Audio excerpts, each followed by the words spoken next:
Olá pessoal, tudo bem? Estamos aqui mais uma vez para gravar o Arquipapo. Eu sou o Cazu e eu tô aqui com o Gabriel. Presente. E lembrando que a Renata continua de licença maternidade, então é só nós dois de novo.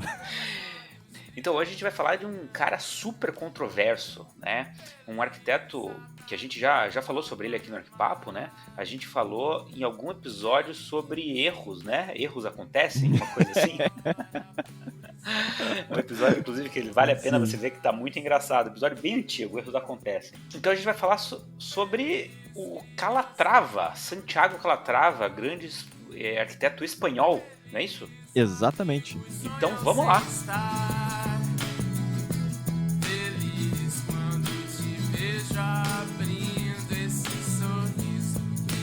Cazu, então antes de mais nada, eu quero falar sobre a Tigre. Opa, coisa boa, hein, Gabriel? Coisa boa! A Tigre é conhecida por tubos e conexões de qualidade inquestionável. E agora ela está com uma campanha para suas linhas de torneiras, misturadores, monocomando, duchas e chuveiros chamada Tigre Metais para toda a casa. Olha só, então se eu quiser colocar nos banheiros, cozinhas, área de serviço... Aonde você quiser colocar um ponto d'água, você pode contar com a Tigre Metais. E a qualidade Tigre você já sabe, né? Sei, opa!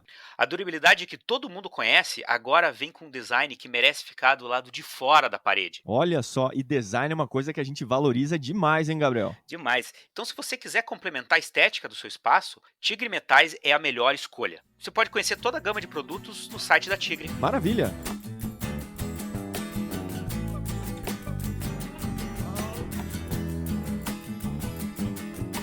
Bom, então só para avisar que então hoje a gente vai falar sobre o Calatrava e a gente vai falar aqui sobre diversas obras que ele fez. E a gente sabe que às vezes é um pouco difícil da gente explicar as obras aqui só pelo podcast, né? Só por áudio.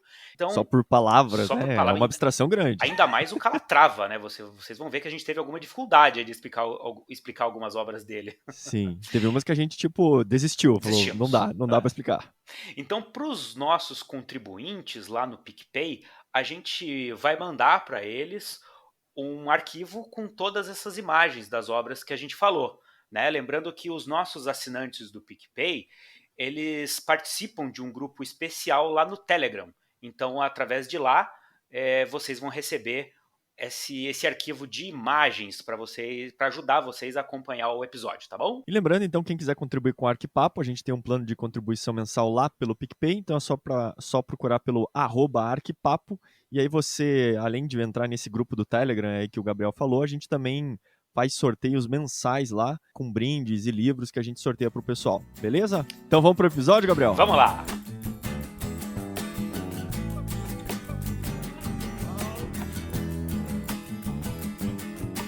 Bom, começando então esse episódio aqui, essa série que a gente gosta bastante de fazer, que é uma série de biografias, né? Uhum. Então, que a gente procura fazer uma pesquisa a respeito né, da vida pessoal do arquiteto ou da arquiteta, Uhum. e também trazer alguns tipos de pensamentos, ideias, né? Como é que ele desenvolve a sua arquitetura, e também trazer um pouco de algumas obras, né? Fazer um recorte, assim, de algumas obras mais relevantes, importantes da carreira do arquiteto, para a gente poder entender um pouco do pensamento também e que tipo de obras que ele acaba produzindo. Então, como o Gabriel falou na introdução, hoje é o episódio sobre o amado e odiado aí Santiago Calatrava, né, Gabriel? Amado e odiado. Amado por muitos arquitetos, odiado por muitos clientes, né? Mas ele é um arquiteto, né, uma personalidade aí do mundo da arquitetura, né, que conseguiu criar uma identidade muito forte, né, com a sua arquitetura. Aquele arquiteto que a gente vê as obras e fala, cara, eu sei de quem que é, né? É, Então, é uma fácil característica identificar, né? bem fácil. Então, é uma característica bem marcante E ninguém consegue copiar. também, né, cara? É verdade. É muito difícil ter alguma coisa que copie, assim. Se tornou esse cara único mesmo. E é interessante porque as obras dele, né, começou assim, a chamar bastante atenção e ele produziu obras espalhadas pelo mundo mesmo, né? Então, assim, tem na Europa, nos Estados Unidos, tem no Canadá, tem na Argentina, agora tem no Brasil também, né? Emirados Então, Árabes, né? O cara tá no mundo inteiro é... mesmo. Tá, e ele tá expandindo para aquela área lá, o pessoal também tá gostando bastante. Todo mundo tá expandido para aquela área, né? Tá, todo mundo, Menos a gente, né, Gabriel? Enfim, fica Ainda não, é. E além de produzir obras, né, em diversos lugares do mundo, ele também tem uma diversidade de tipologias, né, assim, de programas, né?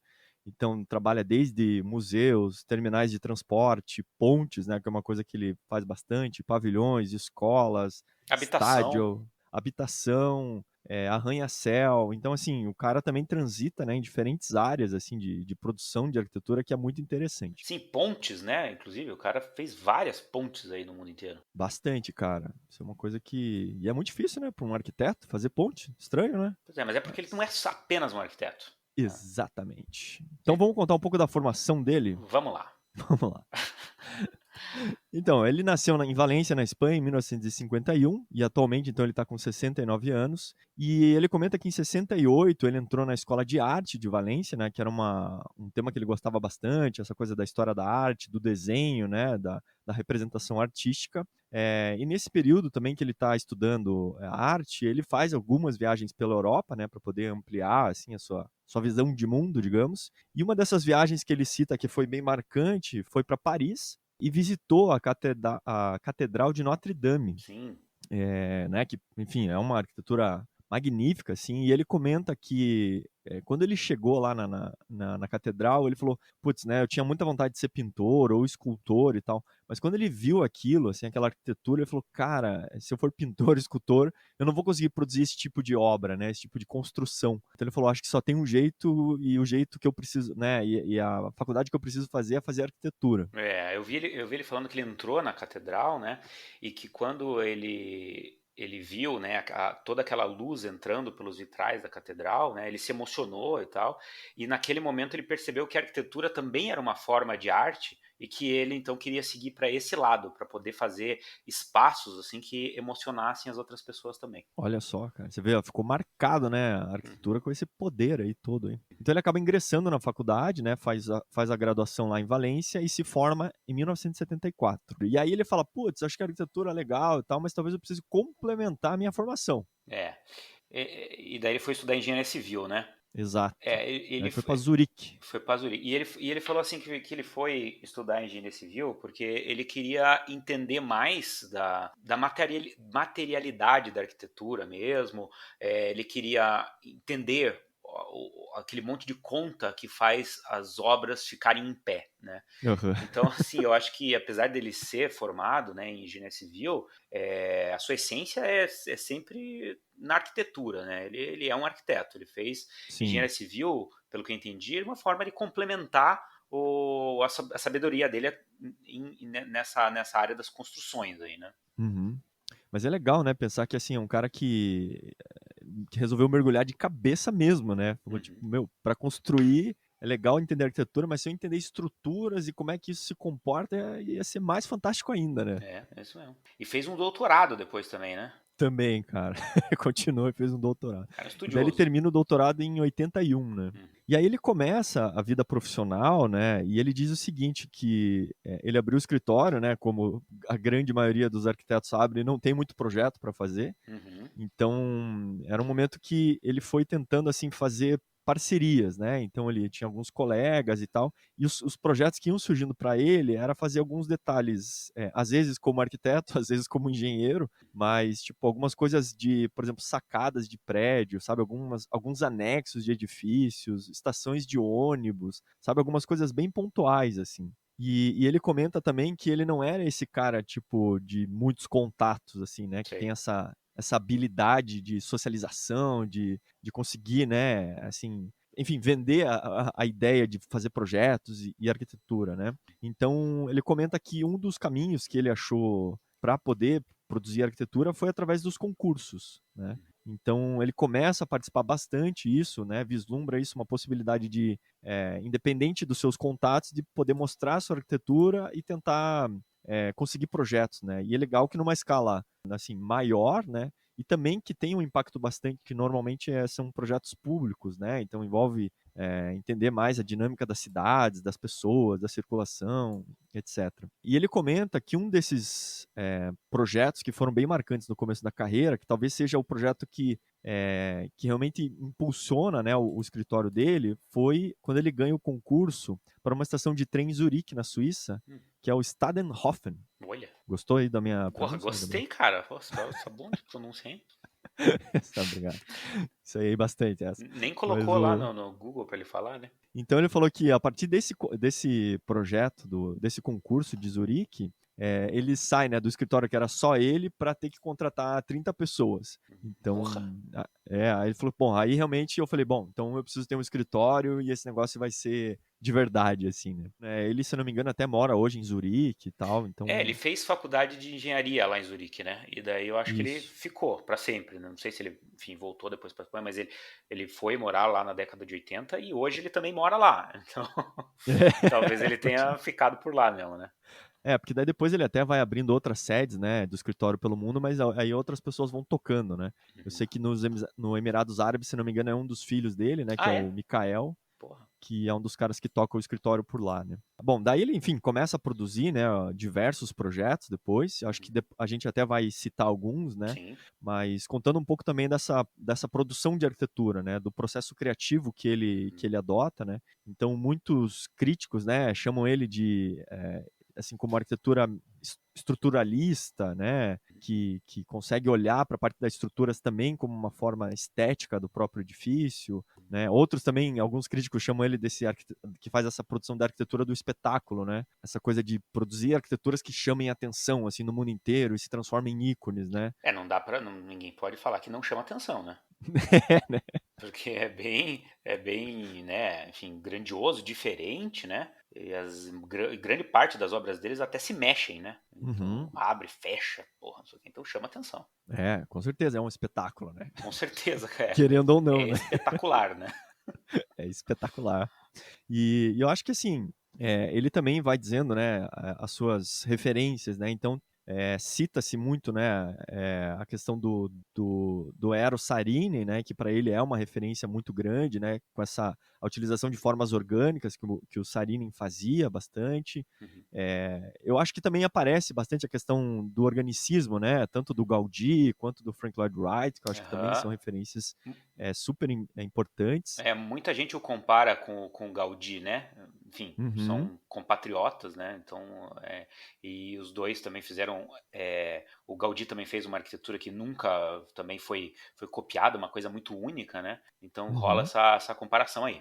Com certeza. E realmente ele bebeu da fonte, né? Com certeza, assim. Sim, total. E também acho que de maneira mais contemporânea, né? Que é o próprio Frank Gehry, né? Que eu acho que também produz essa arquitetura do espetáculo, assim como ninguém. E eu acho que também acaba sendo uma referência, né? O Gehry um pouquinho mais, com uma idade um pouquinho mais avançada. E eu acho que isso que você comentou, né? Sobre essa questão de coisas se mexerem e tal, é também uma, assim, da própria arquitetura se mexer, é uma coisa que ele procura, né, fazer em algumas obras, né, porque também grande parte das inspirações é a observação, né, tanto da natureza, né, de maneira geral sendo os animais, as plantas, as árvores, Uhum, como também a observação do corpo humano, né.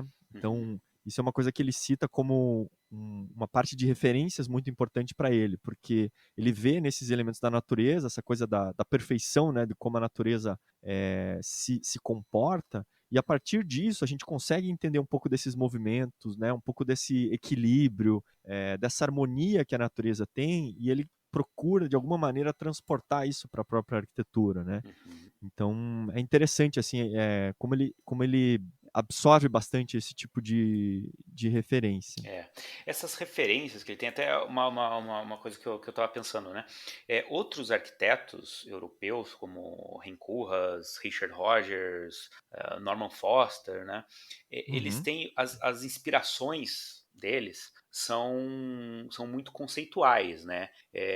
Vamos dizer, o resultado formal, final da obra deles tem muito a ver com inclusão social, a percepção de espaço, são coisas assim, são inspirações mais conceituais. Quando uhum, essas inspirações do Calatrava, elas são muito palpáveis, né? Eu vou dar um exemplo, tipo, aham, eu me inspirei num passarinho, eu me inspirei no corpo humano, numa flor, né? Tipo, ele se inspira realmente tipo, em coisas que a gente vê, enquanto é. outros arquitetos se inspiram em coisas que a gente sente. Será que, entendeu? Boa, verdade. O que, de certa maneira, também leva um pouco mais ao formalismo, né? Assim, Leva mais ao formalismo e torna mais fácil de entender o conceito do cara, né? Porque assim, tipo, é É, objetivo. Isso aqui é um passarinho, isso aqui é é a coluna humana, né? Que tem o é. prédio que a gente vai falar mais a seguir aí, né? É um Então, passarinho e tipo, bate asa, né? e bate asa, quer ver? Ele abre asa, ó, aperta o botão lá, o negócio. É. Então, tipo, é bem claro, né? Você vê realmente, tipo, a forma da obra dele parecida com a forma daquilo que levou o conceito, né? Daquela É, inspiração, né? é Então, verdade. é mais fácil, assim, da gente absorver. E eu acho que uma outra coisa, assim, que é uma particularidade dele, como ele tem uma educação em artes plásticas também, Sim. o procedimento projetual dele inclui as técnicas de pintura, de escultura que ele fazia lá quando ele era jovem, né?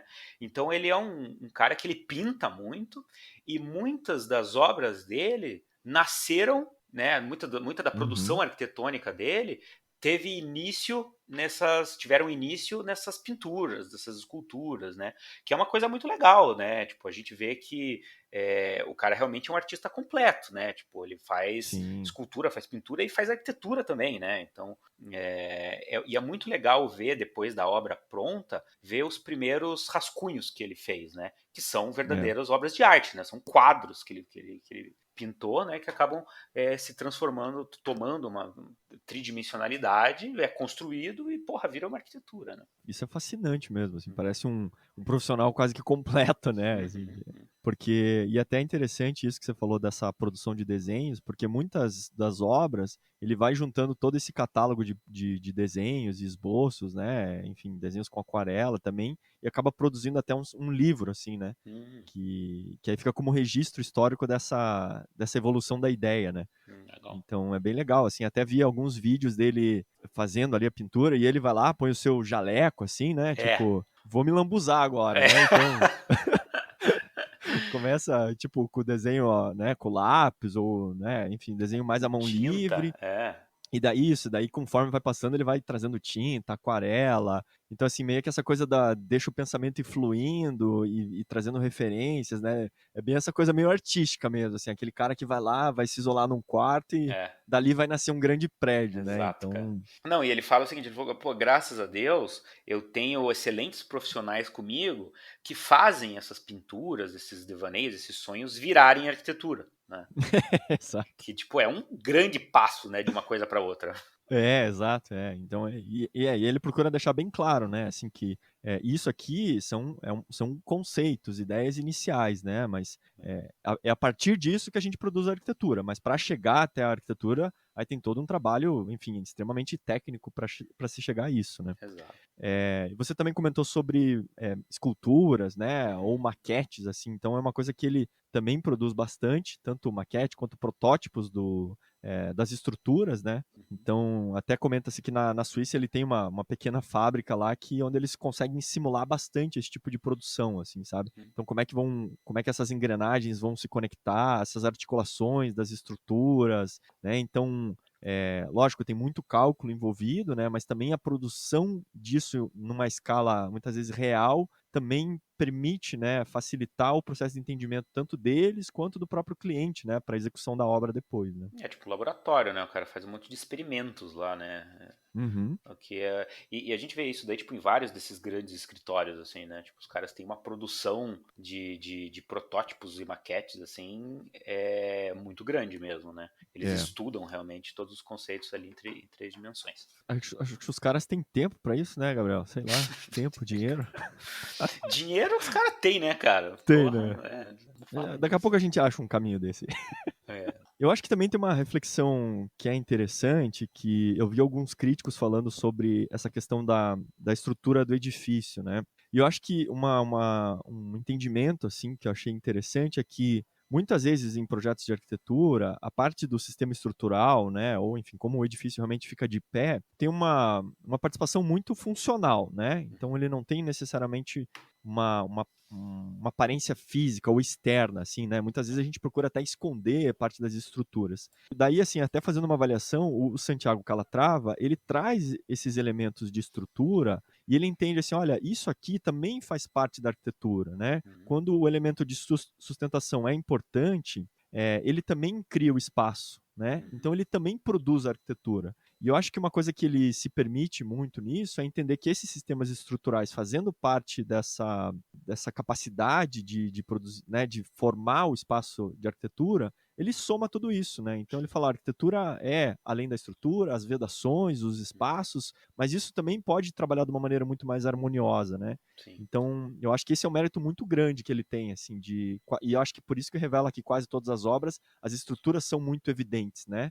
É. Você vê muito claramente o que que é cada coisa, assim. É um mérito muito grande, mas também a maior crítica a ele é justamente relacionado a isso, né?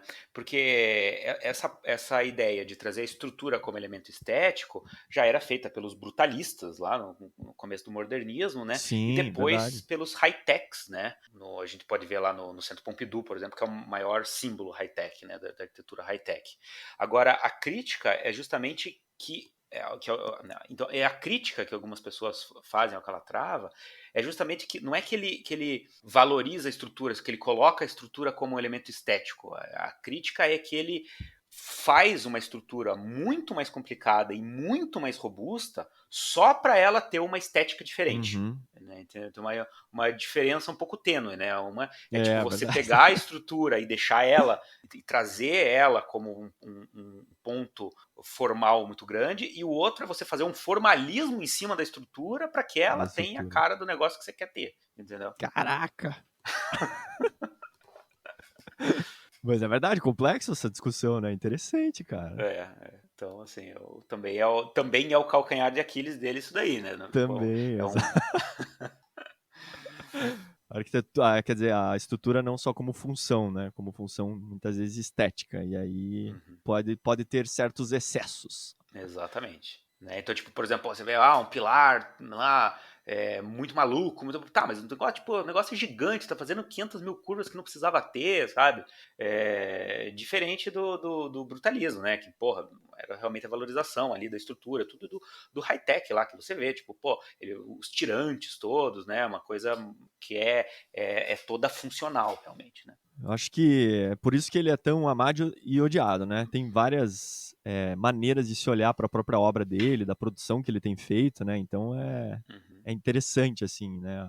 O entendimento. E como ele também transitou por os dois lados, né? No sentido de tanto do lado super artístico quanto do lado super ultra racional da engenharia, né? Uhum. Então, e onde está a arquitetura nisso tudo também, né? Então, onde que ele se estabelece, assim, então é uma coisa bem interessante. E ele é um profissional que também entende de várias áreas, né? Então, a produção dele é realmente única, assim. Isso aí. Então, vamos falar de algumas obras, Gabriel? Vamos lá!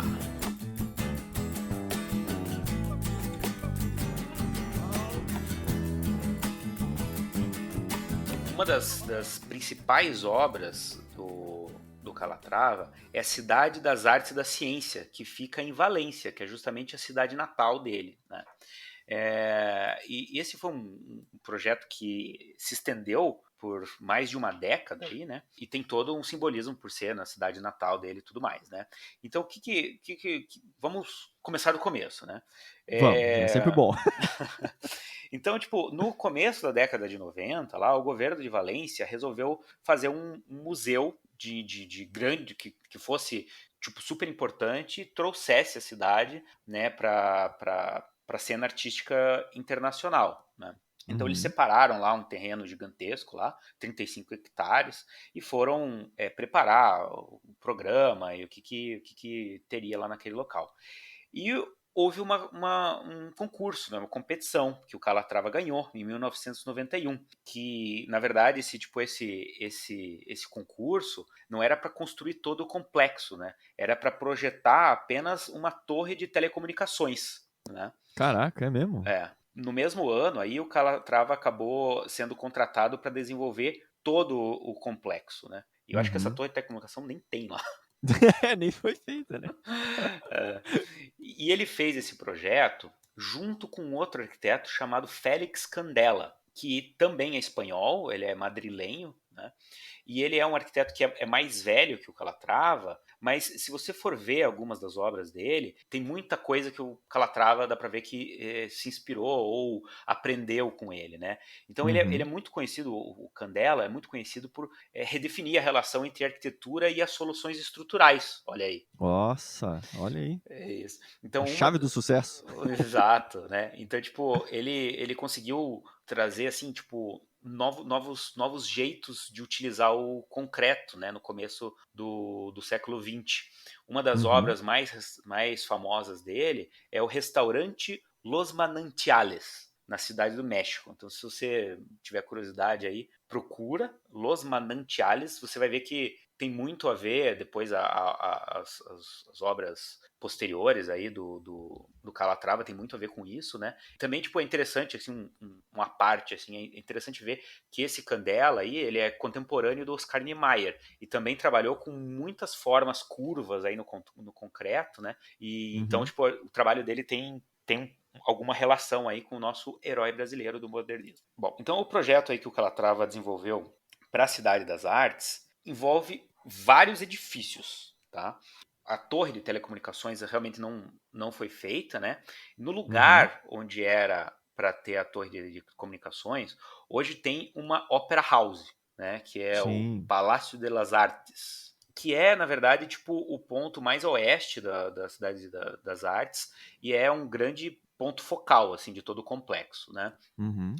Dessa Opera House parte um eixo, né? E ao longo desse eixo a gente vai ter o planetário. Então é um edifício que tem o planetário e tem um IMAX, tá ligado? Tipo cinema. Tela gigante. Tela gigante, tela gigante. Então tem lá a Opera House, depois tem o planetário.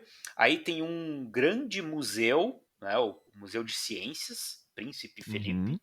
E do outro lado, então, do museu, tem uma outra construção que chama Umbraco. Como é que fala essa merda? Tá? Que, tipo, e esse Umbraco aí tipo, é uma promenade, assim, e embaixo dela tem, tipo, uma garagem. Então, tipo, é um grande parque linear, né, essa construção. Sobre ela tem vários arcos, né, que emolduram todo esse jardim, né? E embaixo, lá no subterrâneo, tem um grande estacionamento para todo mundo que vai visitar o local. Uhum. Então vamos lá. O maior edifício ali é o Museu de Ciências, né? Que tem formas super exuberantes, né? Baseadas, assim, inspiradas em árvores. Então ele criou as estruturas principais como grandes troncos de árvore, né? Que se ramificam e suportam uma cobertura toda curva, né? Uhum. Agora, para mim, o edifício mais bonito que tem ali no local é o planetário, né? Eu sempre soube que as inspirações do Calatrava eram sempre baseadas na natureza. E eu sempre achei que, Sim. que esse planetário era inspirado num rato. Num Mas rato. eu acho que eu estava olhando por o ângulo errado, na realidade. Ele é inspirado no olho humano, né? Porque, No tipo, olho. ele é um planetário, né? Tipo, é como se fosse o olho olhando, né, pro espaço, sei lá. Mas, cara, tipo, dê uma olhada aí no planetário da Cidade das Artes. Ele parece um ratinho com dois olhinhos, assim. Né? É, mais ou Se você menos. olhar ele assim, meio de inclinadinho ali, era como eu ouvia. Mas na É. realidade ele é um olho, ele é para ser um olho, né?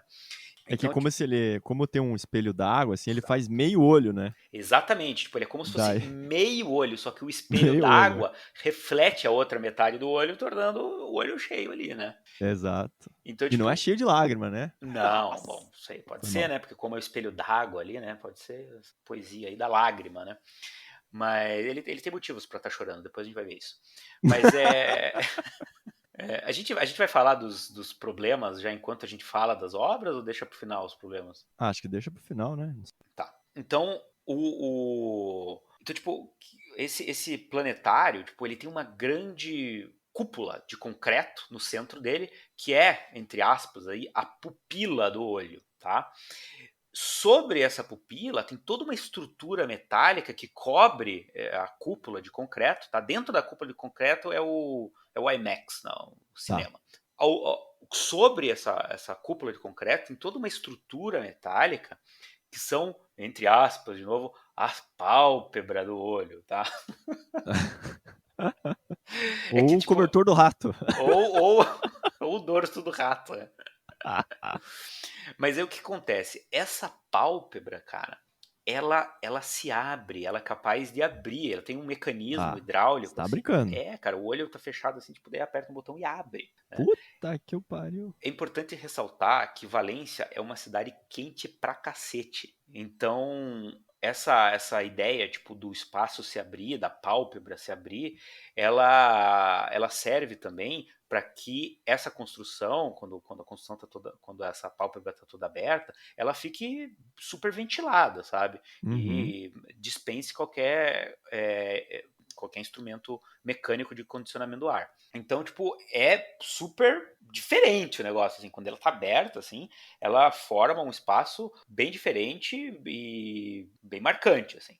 E pra mim, Uhum. É, porque tipo, daí se integra, né, com as outras edificações e com esse espelho d'água, assim, né? se Um integra aspecto bem muito, né, interessante, né? com espelho d'água e principalmente com o Museu de Ciências ali. Essa construção, então, o planetário, ela foi feita num nível um pouco abaixo da principal construção ali do complexo, que é a Opera House, né? Que Uhum. fica no maior ponto focal ali, como eu falei, onde era para ser a torre de comunicações. Essa construção aí do Opera House, então, ela é uma espécie de uma concha, né, gigante. Cara, é impossível a gente falar, Escrever. descrever assim no podcast. Mas é uma concha toda branca, grandes janelas e tal, que se abrem ali para o parque, né, de um lado, e para a cidade do outro, né. É muito. Existe a parte de cima dela, um grande topetão ali, tem um baita de um pilar É. inclinado que suporta toda a cobertura dela, tá? É uma cacatua, né? Uma cacatua. Será que foi inspirado na cacatua? Pode ser. Talvez. Mas é Será que o. levanta o penacho ali?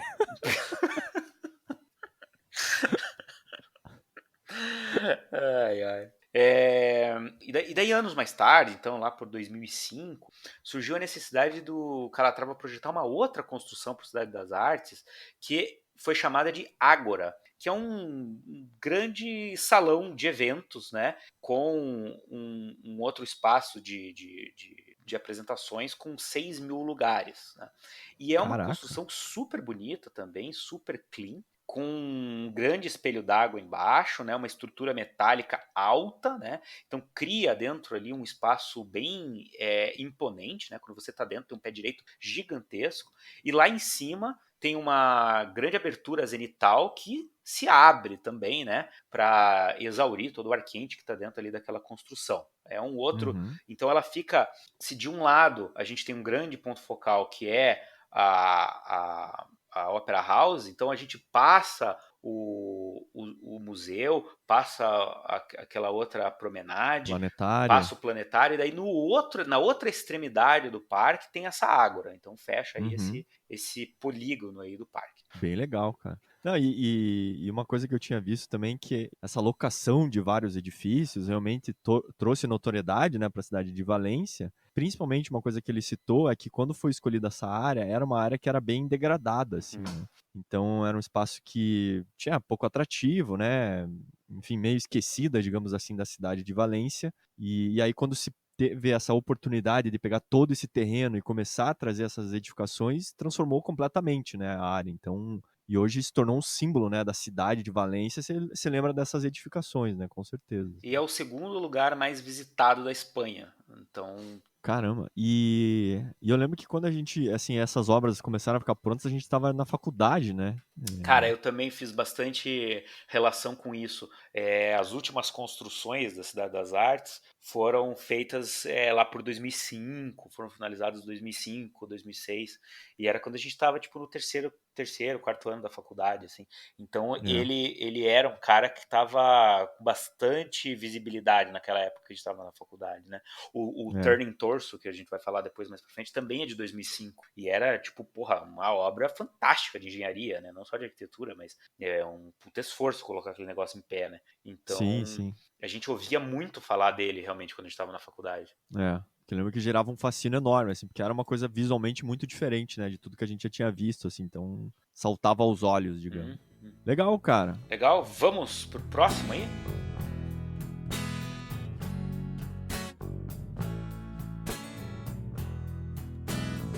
Então, outra obra que a gente selecionou aqui é o Gare do Oriente. Olha só, onde é que fica isso? Olha só, né? No Oriente? Então fica... É, do Oriente, mas fica em Lisboa. Olha. Então é o seguinte, é uma obra que ela começou em 1990, quer dizer, o projeto, né, inicia-se em 1993 e ela foi inaugurada então em 98, né? É uma obra também fruto de um concurso público que ele participou e ganhou. Então essa estação do Oriente foi construída em Lisboa, né, às margens ali do rio Tejo, e serviu para, assim, é um grande terminal, né, que abraça diferentes modais, digamos. Então, inicialmente, assim, ela foi feita para apoiar a grande exposição universal que aconteceu em Lisboa, né, em 1998. Então, inclusive, até para localizar ali, sabe aquele pavilhão bem famoso do Álvaro Siza, em Lisboa, que Sim, tem aquela claro. cobertura de concreto, né, que é Aquela super cobertura, fina, assim. isso, bem fininha, meio abaulada. Parece quase um lençol de concreto, assim, né? Uhum. Então fica bem pertinho dessa área ali, né? Porque também esse projeto do CISA também foi para essa exposição, né? Então, assim, é um lugar que ele acaba recebendo ali, tipo, é um terminal de ônibus, é plataforma ferroviária, tem conexão com o metrô, sabe? Então, assim, e chega carro, passa carro embaixo também, então é um lugar onde chega todo mundo ali, é uma grande, grande confusão para a galera se distribuir as circulações pela cidade. Um troço intermodal, assim. Boa, intermodal, me faltava esse conceito, Gabriel. Mas fazendo só um pequeno parênteses aqui, que essa coisa de fazer projetos de terminais, né, de conexões, assim, de deslocamentos e tal, é uma coisa que ele gosta bastante, né, realmente já fez alguns desses tipos de projeto, e ele comenta uma coisa interessante, que ele fala assim, olha, por exemplo, você faz um museu e você recebe lá milhões de visitantes, né, no ano, por exemplo. E um terminal, né, seja ele rodoviário, enfim, intermodal, né, qualquer que seja, a quantidade de pessoas que circula ali, assim, são milhões, né, ou milhares, assim, diariamente, É. sabe? Então, ele falou assim que produzir esse tipo de arquitetura, né, para esse tipo de programa, quer dizer, produzir essa arquitetura para esse tipo de programa primeiro, de uma responsabilidade muito grande, mas ao mesmo tempo uma oportunidade muito grande, né, porque você tem que, assim, adequar as questões funcionais e tal, mas também é um momento que as pessoas pode ser um lugar muito atrativo visualmente, né? Claro. Muitas das vezes é o primeiro contato que a pessoa está tendo com a cidade, né? Quando ela chega por ali e aí, uau, o que é esse edifício, né? Onde é que eu estou? Que cidade é essa, né? E trazendo até de uma maneira um pouco mais romantizada, né? Também é o lugar onde as pessoas se encontram, né? E as pessoas também se despedem, né? Então, chegadas e partidas nesse sentido. Então, ele comenta sobre esse cenário, né? Que a arquitetura é para esses lugares de transportes, né? Então, uma coisa que ele daí sempre procura desenvolver é criar esses espaços que sejam visualmente muito mais atrativos, né? Não sejam simplesmente um edifício sem vida, sem graça, né? Então, voltando à questão do Gare do Oriente, né, ele tem toda essa complexidade dos sistemas de deslocamento. Além disso, ele também tem uma área de comércios e serviços, né, que atende ali toda essa infraestrutura necessária. E basicamente, assim, a estrutura são 2 pavimentos, né, do edifício principal, digamos, em que na parte inferior ele faz grandes arcos de concreto, assim, né, com caráter bastante brutalista, com o concreto aparente, e aonde você vai ter os espaços de comércio e também acessos para a parte de metrô, né? É um grande salão, assim, digamos, né? E no pavimento superior é onde fica as estruturas que eu acho que mais chamam a atenção, né? Que são umas estruturas bem esbeltas, assim, de estruturas de aço, né? Deixa Que eu lembram tentar, muito. deixa eu tentar adivinhar o que ele se inspirou aqui. Árvores. Ponto pro Gabriel. Olha lá. Mas exatamente, a inspiração são árvores, né? Então, basicamente, você tem um tronco central, e aí, conforme chega lá na parte mais de cima, ela se abre, né? Essa galhada, digamos, de aço, e aí ele acaba cobrindo tudo isso com vidro. transparente, né? Então, assim, ele cria essa estrutura, e assim, daí tem uma quase que uma floresta, digamos, já que a gente está usando a questão da árvore, né? Mas ele faz Gostei. uma grande cobertura mesmo, com diversos pilares, e essa estrutura fazendo essa cobertura de aço e vidro, né? Então, nesse espaço, que é o que chama mais atenção quando você for ver imagens disso, é onde ficam as plataformas do embarque e desembarque dos trens, né, que ficam nesse pavimento superior, digamos. Bom, além desse edifício principal, né, que é o elemento mais importante ali, ele também faz conexões, né? Ele tem passarelas que vão se conectar que se conectam com o que era a exposição, né, o pavilhão lá para a exposição universal, que seriam, né, que teriam outras edificações, e também ele se conecta aí por passarelas cobertas, né, seguindo a mesma linha de cobertura de aço e vidro, que daí vão levar para os terminais de ônibus, né, para poder fazer o embarque e desembarque nos ônibus. Assim, é um edifício bem grande, né, em que ele faz todas essas conexões dos sistemas de transporte, e acho que trabalhar bastante com essa questão do vidro, da cobertura, de iluminação natural, né, quebra bastante esse aspecto do lugar escuro, sombrio, né, assim, principalmente quando fala nesse segundo pavimento, né. Então, mantém essa coisa bem transparente, assim, que é um visual interessante, assim. Mas é isso, assim, eu não sei, aí talvez tenha, por ser muito vidro também, né, será que não esquenta demais e tal? Não, confesso que não achei alguma explicação sobre se tem alguma proteção solar do vidro, algum tipo de bloqueio, né, ou de... Nas árvores? Porque, tipo, na verdade as árvores ali, a estrutura ali das árvores forma uma espécie de brise também, né? Ela cria um sombreamento ali pra parte de baixo, né? Pode ser, pode Não ser. sei. Então, bom, Vamos ter que ir pra lá pra descobrir. vamos para Lisboa. Mas também, se alguém estiver ouvindo aí, que eu sei que a gente tem ouvintes lá em Lisboa e quiser também comentar aí com a gente qual que é a sua experiência lá, né, de visitar o lugar, e o que que acha, assim, qual que é a avaliação, seria bem interessante a gente ouvir esses relatos, né? Porra, seria demais, com certeza. Beleza?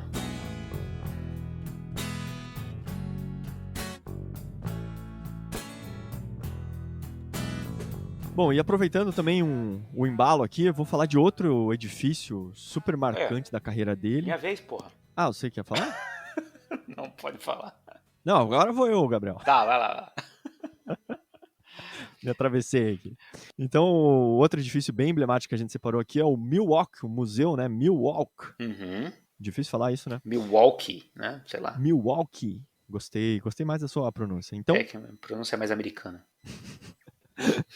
é um projeto que começa em 1994 e foi inaugurado em 2001, tá? Então ele foi o primeiro edifício, né, do Calatrava feito nos Estados Unidos. Então foi essa porta de entrada aí do nosso herói. E assim, demorou, né, até, você vê, de 94 para 2001, que foi a inauguração, né, tem toda a questão do projeto e tal, mas também tem a questão de como arrecadar fundos, assim, porque na verdade foi feita uma campanha, né, de doações para conseguir arrecadar, diz aqui nas reportagens, 100 milhões de dólares que eram necessários para fazer aquela obra. Então também por isso teve um pouquinho de demora, assim. Mas esse edifício, eu acho que ele é bem emblemático, assim, para quem for ver e tentar lembrar aí também como é que é o edifício. É aquele que tem duas grandes asas, assim, né? Deixa eu ver se eu adivinho no que ele se inspirou aqui. Vamos lá, Gabriel. Que Passa... rufem os vamos tambores. ver. Deixa eu ver aqui analisando bem a Trrr. passarinho. Passarinho. Ponto pra Talvez mim? mais uma gaivota. Uma gaivota, que bonito. Então esse nosso passarinho aí de asas abertas ou fechadas, olha aí o spoiler já, fica de frente para o Lago Michigan, né? Então um lago monstruoso que tem ali nos Estados Unidos. E evidentemente que esse tipo de obra, né, que a gente falou aí do espetáculo, que chama atenção, se transformou, né, na logomarca, né, do museu, né, assim, quer dizer, se transformou no ícone da cidade, né? Então virou símbolo da cidade, mundialmente também é conhecido, né, por esse projeto. Entendendo um pouco só a questão do contexto, esse museu já existia uma parte, né, um pequeno edifício, que foi inclusive um projeto do Eero Saarinen. Ah, é? Olha só. Então o Saarinen tinha feito um projeto ali do museu, que Ah, era o chamado Memorial de Guerra. aquela parte bonita do museu ali.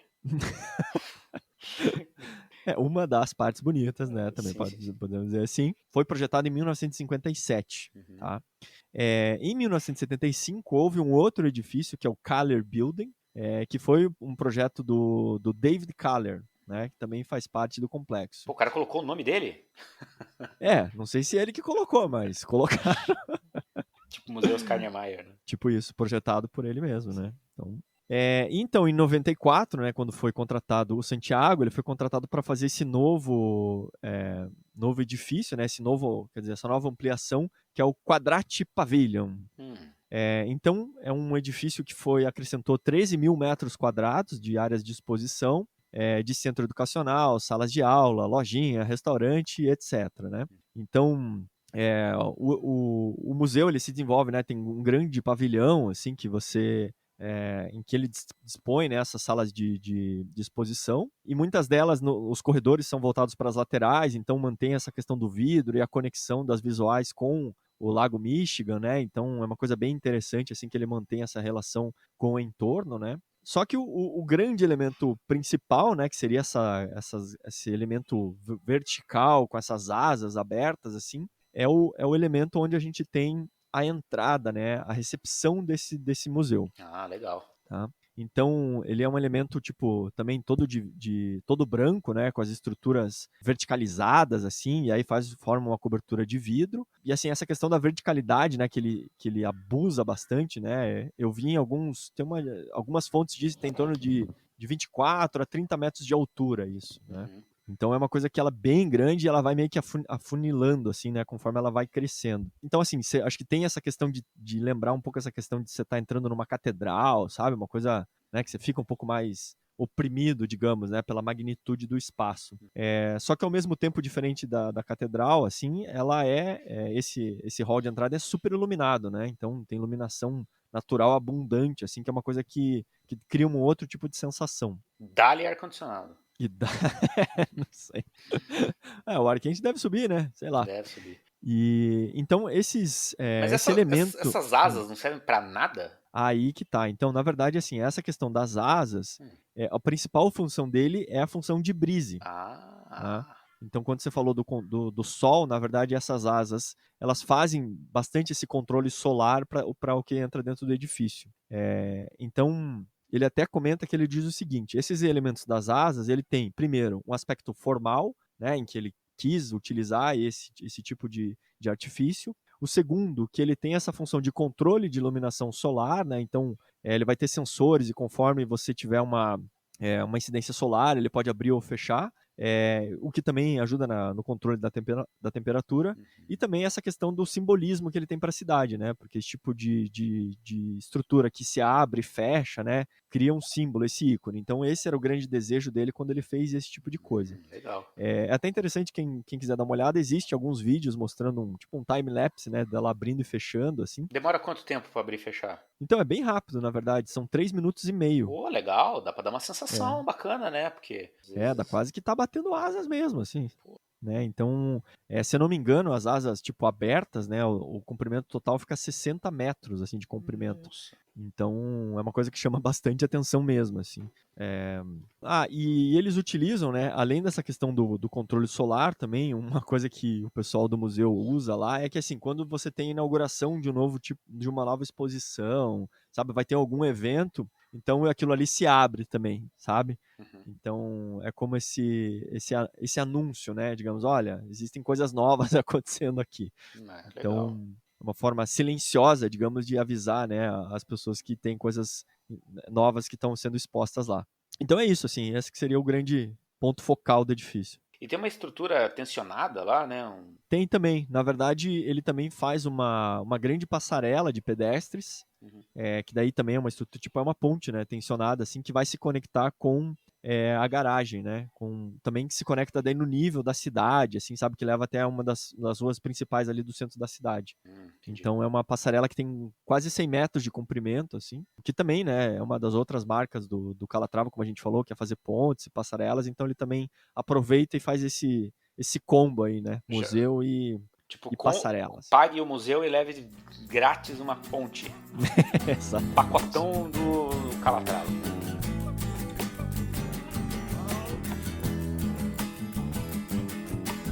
como a gente comentou anteriormente, um edifício que foi bem marcante para mim quando estava na faculdade foi esse Turning Torso, que é um edifício do Calatrava, que foi inaugurado em 2005, que é uma época que a gente estava na faculdade, né, Cazu? Sim, é verdade.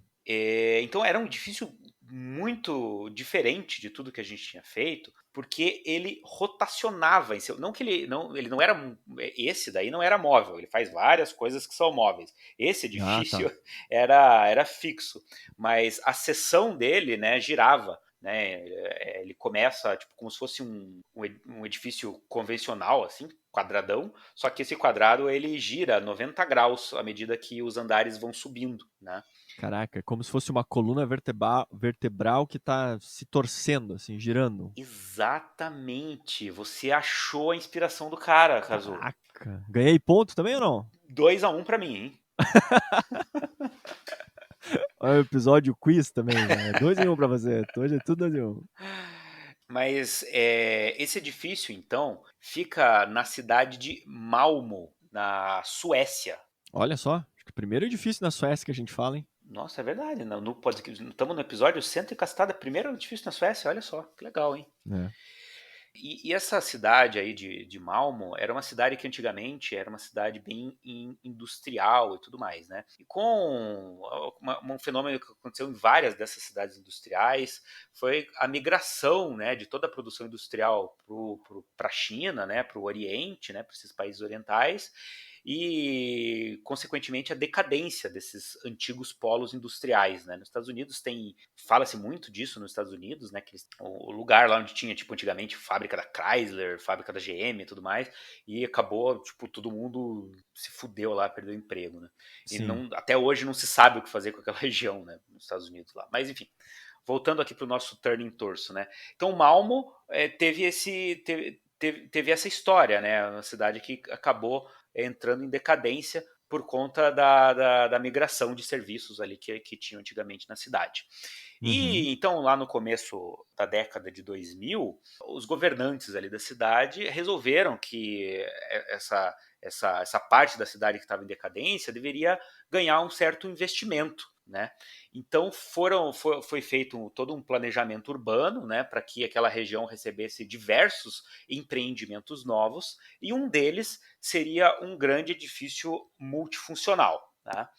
E Uhum. um Tá. dos políticos ali da época, né, que fazia parte da comissão que ia estipular os novos empreendimentos da área, ele se deparou com uma escultura do Calatrava. Hum. Uma escultura que o Calatrava tinha feito imaginando um dorso humano, né? Então, né, um tronco humano, assim, né? Se virando para o lado, virando 90 graus para o lado. Então é como se fosse uma coluna vertebral rotacionada. E o cara olhou aquilo e falou: Puta, olha só, esse Calatrava é arquiteto, né?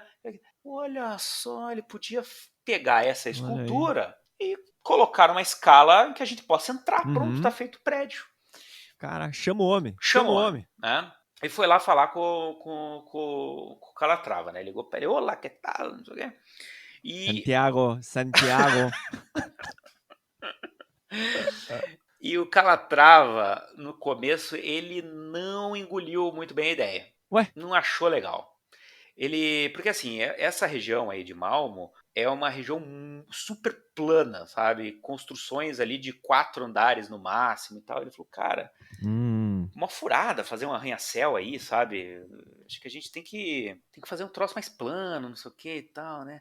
O cara deu o alemão lá, falou, porra, mas eu quero muito, o negócio vai ser um ponto focal, a gente vai fazer um troço alto pra caralho, lá de cima vai dar pra ver até Copenhague, vai ser fantástico.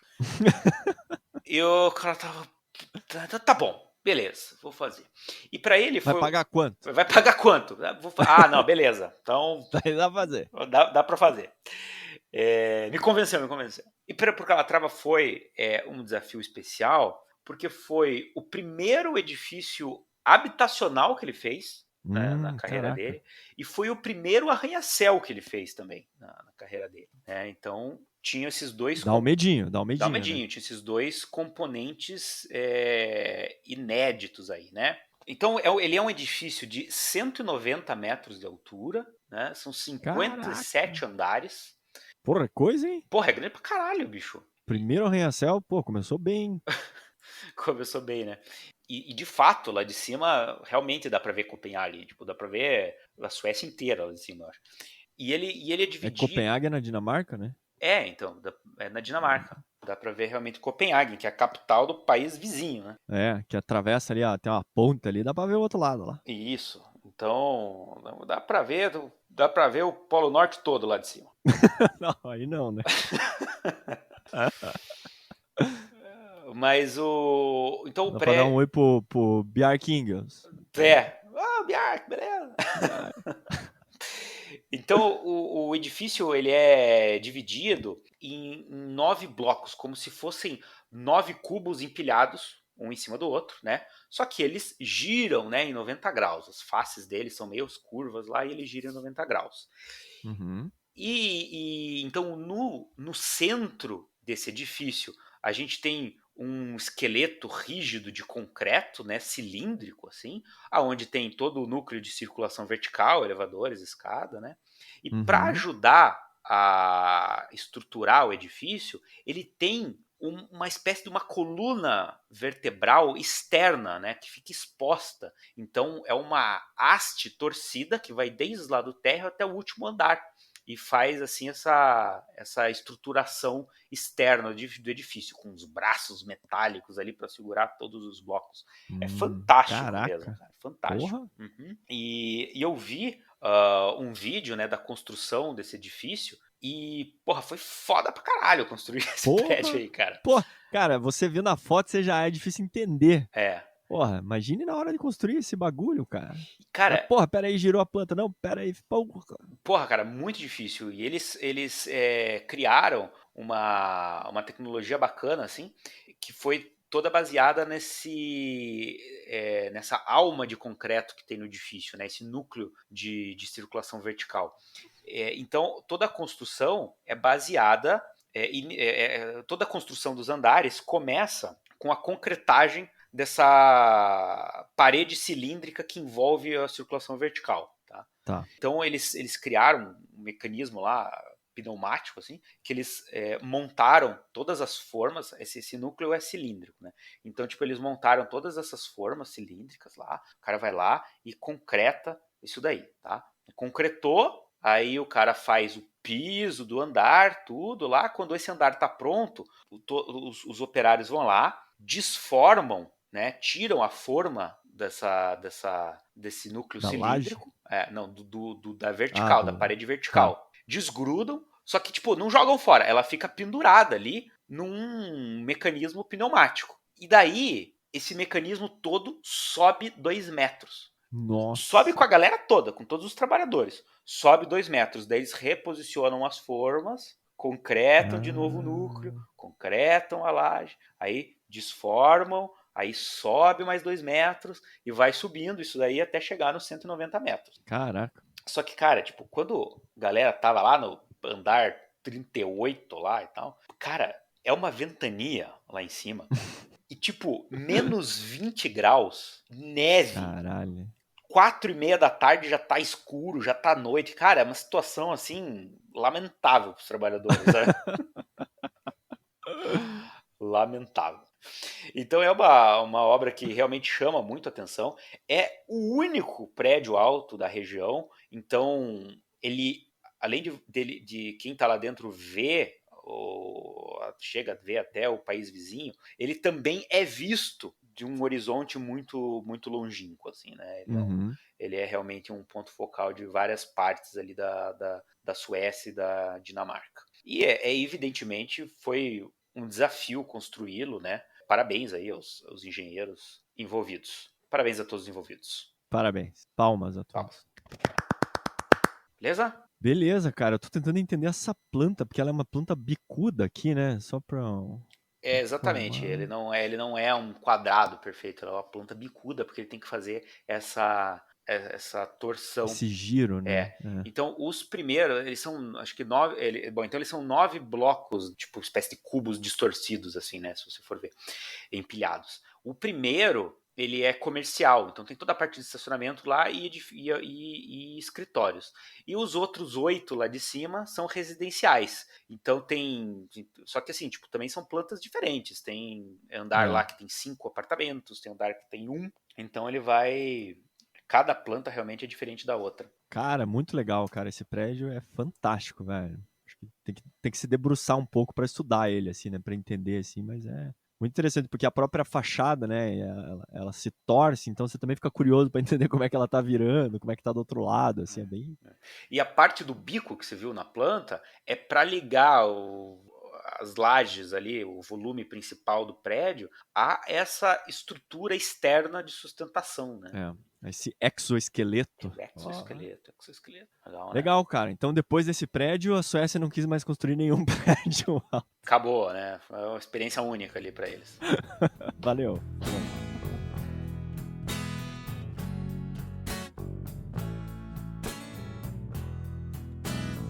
Então, mais um edifício aqui que a gente separou, que é o museu agora no Brasil, Zil. Opa, tem, ele passou por aqui, né? Passou, cara. Inclusive, ele fez na Argentina, né, há bastante tempo, que era a Ponte de la Mujer, que inclusive a gente falou no episódio de Buenos Aires, lá no começo desse podcast. E aí agora, né, em 2015, ele concluiu, então foi inaugurado o Museu do Amanhã, no Rio de Janeiro. E esse daí eu não sei no que ele é inspirado, hein? Né, Gabriel? Esse é um enigma mais complicado. Poxa, é um casulo? Mas você vai tentando. Você sabe no que ele se inspirou? Não, cara, esse aí Esse não ficou claro, assim, um bicho, um objeto, alguma coisa assim. Parece uma carapaça, né? Pode ser, cara. Tipo um animal que tira sua casca, assim, né? Não sei. Um camarão, talvez um camarão. Tô com fome, vamos lá. Então é o seguinte, o projeto então foi desenvolvido pelo Calatrava e localmente aqui no Rio de Janeiro, o escritório que tocou foi o Rui Rezende Arquitetura. Fizeram essa parceria aí para esse projeto e basicamente o Museu do Amanhã é um grande museu de ciência, né? Então, enfim, vai promover discussões sobre da onde a gente veio, para onde a gente vai, o que a gente está fazendo, enfim. Uau. Então é um museu que se propõe em ser bastante interativo, né, no sentido dos visitantes, né, terem questões de multimídia, audiovisual, assim, então tem uma interatividade bem interessante. O museu foi construído no famoso Pier de Mauá, né, que fica ali, ele avança sobre a Baía de Guanabara, e esse pier ele está orientado no sentido norte-sul, assim, então o próprio edifício ficou, né, nessa orientação bem longilíneo, digamos, né, avançando bastante sobre a Baía de Guanabara. Nessa área, né, que é onde fica o museu, já havia, né, esse início da revitalização dessa área do Rio de Janeiro, que é o chamado Porto Maravilha, né, que é essa zona portuária ali do Rio de Janeiro. Então, se eu não me engano, começou em 2010, então foi uma série de intervenções que foram trazendo revitalizações, né? Também foi feito aquele museu do mar, né, que foi feito ali do lado, enfim, tem uma série de outras ações também. E o Calatrava comenta a respeito dessa questão da cidade do Rio de Janeiro querer recuperar espaços urbanos, né, melhorar a qualidade, trazer equipamentos culturais, enfim. Então ele viu que também esse Museu do Amanhã vem como esse novo equipamento urbano, né, e poderia também ajudar, né, contribuir nessa melhoria desse espaço público. Então ele diz que bem desde o começo ali a ideia foi, por exemplo, criar uma grande praça na frente do museu, né, no sentido de recepção das pessoas, mas também como um espaço público para a cidade, né? Ter esse gesto, essa gentileza urbana. Então, eu acho que desde a criação dessa praça, ele já procurou, então, se integrar o máximo possível com o entorno. A área construída total desse edifício, né, ali é 15 mil metros quadrados, tá? Então, como eu falei, é um edifício bem longilíneo, né? Então ele tem 330 metros de comprimento e nas duas extremidades, né? Ele cria grandes balanços, assim, né? Então essa cobertura se projeta, né? Então tem um balanço de um lado que tem acho que 70 metros de comprimento e no outro 65 metros de comprimento. Porra. Então são mega balanços, assim, né? Uma estrutura, porra, gigantesca, assim, que ele se projeta e projeta sobre grandes espelhos d'água, né? Então assim, é um cenário bastante interessante, assim, bem bonito, assim, que ele projetou ali. Eu acho que é um jacaré esse negócio aí. Jacaré é boa. Então, o balanço do rabo, né? O balanço do rabo, balanço da boca. E a boca tem 65. Então, assim, ele cita, né, que a ideia era fazer um edifício que que parecesse, né, entre aspas, leve, quase que estivesse flutuando no mar, né? Então, a inspiração aí de navio, pássaro, planta, enfim. Então, mas acho que talvez por isso que ele também fez esse grande espelho d'água, sabe? Essa coisa de deixar um elemento realmente flutuando, assim, né? Parecendo que está flutuando. Então, basicamente, ele tem uma estrutura de concreto, assim, né? Que faz toda essa composição do museu. E aí, por cima de tudo isso, você tem uma cobertura, assim, né? O detalhe curioso é que essa cobertura, elas são 48 partes, né, com perfis tubulares, assim, e elas foram fabricadas em Portugal, e aí trazidas aqui para o Brasil, e aí simplesmente feita a montagem aqui, né, a conexão dessas peças, assim, então elas já vieram pré-fabricadas, né. Uhum. Até tem vídeos, time-lapse, assim, mostrando toda a obra, assim, então é bem interessante ver desde as escavações, como é que vai subindo a edificação, e depois a cobertura, como é que eles vão montando esses, né, esses andaimes, essas estruturas que vão conseguindo fazer essa composição dos elementos. Basicamente, assim, em termos de estrutura interna, né, ele tem um pavimento bastante aberto, assim, então com visuais, né, para a Baía de Guanabara, então com alguns vidros para ter essa integração. E aí tem toda essa parte de museu, né, assim, de sala de exposição, de auditório, de restaurante, enfim, uma série de coisas né, que os programas de museus exigem. E uma coisa que ele procurou fazer também é deixar bastante livre essa parte das exposições para que, independente de como fosse montada, né, pudesse ter essa versatilidade. Assim. Acho que tem alguns aspectos interessantes que ele trouxe assim, sobre essa questão da sustentabilidade, né, de entender melhor os recursos que estão sendo usados. Né. O primeiro que a parte de resfriamento, né, que eles usam para o ar-condicionado, eles pegam a própria água da Baía de Guanabara, tá? Daí faz essa captação e aí ajuda no resfriamento do edifício. Mas, Tá? tipo, que nem rolou lá que a gente falou na Ópera de Sydney? Tipo isso, Porra, que legal. que daí eles pegam a própria água ali e aproveitam esse recurso que está ali do lado, né? Uhum. E daí uma coisa que eles propuseram, que eu acho que é bem interessante, assim, que é essa água que eles utilizam, né? Eles colocam em tanques, fazem a purificação dessa água, depois jogam também nos espelhos d'água e depois essa água é devolvida completamente limpa para a Baía de Guanabara. Porra, legal. E até eu vi uma entrevista que ele e o filho dele estão dando, né, falando sobre isso, falou, olha, às vezes o edifício, né, a gente sabe que utiliza muitos recursos para construção e tal, mas entender a importância do edifício que também pode contribuir, né, para assim, para purificar um pouco mais a água, né? Lógico que, enfim, talvez a quantidade de poluição que tenha, talvez seja até meio insignificante, mas se um edifício se propõe a isso e outros podem também ter um olhar para isso, é uma atitude muito louvável, assim. E outra característica também bem peculiar é que na cobertura eles colocaram um monte de aletas, né, que permitem a passagem de claridade, de iluminação natural, e também tem células fotovoltaicas, né, para captação de energia solar. Então é um sistema todo automatizado e aí ele também se move assim conforme a insolação, né?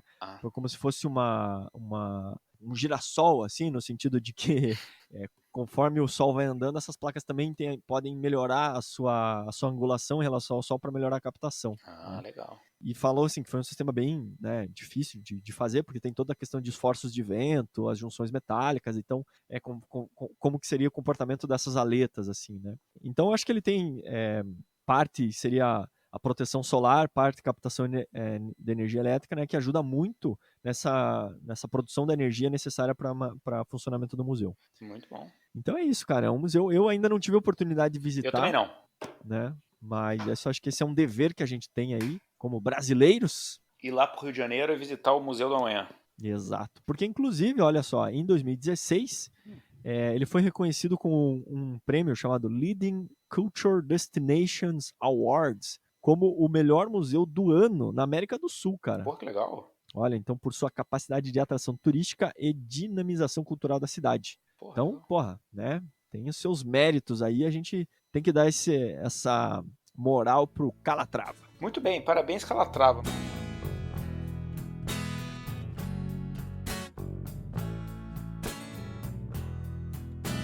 E o nosso querido Santiago, ele está também, né, com suas obras em Nova York, cidade Olha lá, que nunca dorme. New York. Né, isso aí, Big Apple. Foi concluído em 2016 um edifício que eles chamam de Oculus, que é Óculos? Oculus, que é um apelido para o World Trade Center's Transportation Hub, ou seja, Hum. também um terminal intermodal, né, que fica ali no World Trade Center, né, na parte sul da ilha de Manhattan. Uhum. Existia, antes do 11 de setembro de 2001, existia lá um grande hub de transporte lá, né, que foi destruído junto com as Torres Gêmeas, e o Calatrava então foi contratado para fazer o novo terminal ali do World Trade Center, né? Então, cara, é uma construção assim muito marcante. Caso você quer tentar adivinhar no que ele se inspirou? Cara, o que que parece? Eu vou pelo óbvio aí, que é uma gaivota também, A cara. gaivota, Passarinho. não. Olha, caso não dá para dar 100% dos pontos para você. Não? Não, Ô, louco. não dá. Porque ele se inspirou em um passarinho sendo solto pelas mãos de uma criança. Diferente de falar uma gaivota, uma pomba, não. Cara, mas aí não tem como tirar a pontuação máxima. Olha o tipo Não, tá errado. É muito difícil, mas enfim, a inspiração dele foi essa. Não pode mudar, né? Então, o passarinho sendo solto pelas mãos de uma criança, uma coisa linda. E ele ele usa estruturas metálicas, né, muito finas, e ele usa uma repetição dessas estruturas metálicas para fazer todo esse formalismo, né, para criar essa imagem da ave abrindo as asas. E é uma construção que ela chama muita atenção até pelo local onde ela está, né? Uma selva de pedra cheia de edifícios espelhados e muito altos, né? E ela então completamente branca, né? Com uma forma completamente diferente de tudo que você tem ali. Então ela chama assim muito atenção. Ela é uma construção, como eu falei, completamente branca. É branca, piso branco também. As paredes são todas brancas, as estruturas são todas brancas, né? Do meu ponto de vista, assim, quando você entra nesse óculos, parece assim, tipo, meio uma construção meio de igreja, assim, sabe? Uma coisa meio sagrada, assim, sabe? Uhum, é. Porque ela tem no vão principal ali, você não tem nenhum pilar, né? Porque ela é toda autoportante ali, com aqueles arcos que formam as asas. Tem uma grande abertura longilínea, né? Uma grande abertura zenital longilínea que faz a luz entrar com uma forma bem dramática ali naquele edifício. E essa abertura, ela a abertura que se abre, né? Mas essa grande janela zenital, ela se abre, né? Para permitir a troca de ar, e de uma forma simbólica também, em todo dia 11 de setembro, essa janela ela fica aberta, como uma homenagem ali às vítimas e uma lembrança do que aconteceu. Porque eu vi que um detalhe só que eu vi é que ele falou que no dia 11 de setembro, às 9h29, Uhum. também é quando o Sol passa ali, Ah, é. né? Então ele vai estar sincronizado com essa abertura zenital, e é exatamente o horário que caiu a segunda torre, Uhum. né? Então ele comenta sobre essa questão da arquitetura, lembrar de maneira silenciosa, né? Um fato, enfim, trágico, mas para, né, lembrar em memória dessas pessoas também. Então, por isso que daí tem essa simbologia, né? Ah, super legal, super legal. Então realmente um edifício cheio de simbologia. Ele repete aqui o que ele falou lá no Gare do Oriente, né, que o Cazu comentou, que muitas vezes esses intermodais, né, essas estações intermodais, são o primeiro contato que a pessoa tem com a cidade. Então ele falou, olha, independente das vezes a pessoa está indo trabalhar em Nova York, vai ficar num hotel super simples, vai fazer um trabalho chato, mas pelo menos quando ele está ali no ambiente público, ele está usufruindo de um espaço de qualidade, né? Ele está curtindo aquela espacialidade e, de certa forma, a cidade está dando boas-vindas para ele através daquela arquitetura, né? Uhum. Então eu acho que é uma construção assim fantástica também. Quero também visitar um dia, né? Sim. Em algumas fotos ali que a gente vê, parece que o edifício ele não cabe bem É, no né? local que foi designado a ele ali, né? Porque essas asas, elas se abrem, né? Quando o passarinho tá saindo da mão da criança, as asas se abrem assim, e as asas são um pouco grandes demais ali, então parece que ela passa. Eu tenho a sensação de que às vezes ela até cobre um pouco da Da rua, rua, né? né? É, aham. E ela passa muito perto do prédio que tem ali do lado, então parece que às vezes faz coube muito bem no lugar ali. É. Ele parece que tá se esgueirando ali pelo espacinho que sobrou para ele colocar ali essa construção. Mas de É. qualquer Falando em aves, né? Uhum. Falando em aves, é o famoso peru no pires, né, Gabriel? Exato, cara. É um peru no pires, peru no pires. Mas tem todo esse simbolismo que eu acho que a arquitetura é, ela vai muito além, às vezes, das formas ali. Ela é muito a história que ela conta, né? Então, esses simbolismos todos ajudam a criar, ajudam a dar importância também para a construção. Então, esse negócio aí da incidência da luz exatamente na hora que a torre caiu, eu acho que é um partido muito legal aí que ele toma, sabe? Uhum. Ah, com certeza, cara. E acho também, assim, daí é uma especulação minha, né? Uhum. Mas, se eu não me engano, as torres gêmeas, elas tinham bastante, assim, esse elemento vertical, né? Bem marcante, É. assim. E parece que em alguns momentos, se você olha lateralmente, assim, esse edifício, ele também é como se fosse, parecia, né? Lembra um pouco esse começo das torres, assim, né? Uhum. Essa coisa da verticalidade, dos elementos bem verticais, assim, que intensifica isso, E né? ritmados, né? A torre tinha isso, né? Ritmados. Isso, exatamente. Então, né, eu não sei se necessariamente ele pensou nisso, né? Se foi só na estrutura, mas eu acho que tem alguma coisa que remete um pouco a essa lembrança histórica também. Interessante também que as asas elas não são simétricas, né? Não são. Então não sei se porque estava É, batendo no edifício deu uma é, recolhidinha numa asa ou não, mas então. Ela, ou tá batendo asa meio de ladinho ainda. é, a criança segurou um pouquinho a asa ali, né? Na hora de É, soltar. segurou a pata. Segurou a patinha. Mas elas não são simétricas e eu acho que, tipo, mas elas ocupam praticamente todo o lugar que elas têm para ocupar, assim. Então, tipo, eu acho que elas não são simétricas porque elas ocupam o pirizinho ali que sobrou para elas Sobrou. ali, né? Legal, cara, mas essa é uma obra bem emblemática mesmo, né? Um dia a gente vai lá. Um dia a gente vai lá.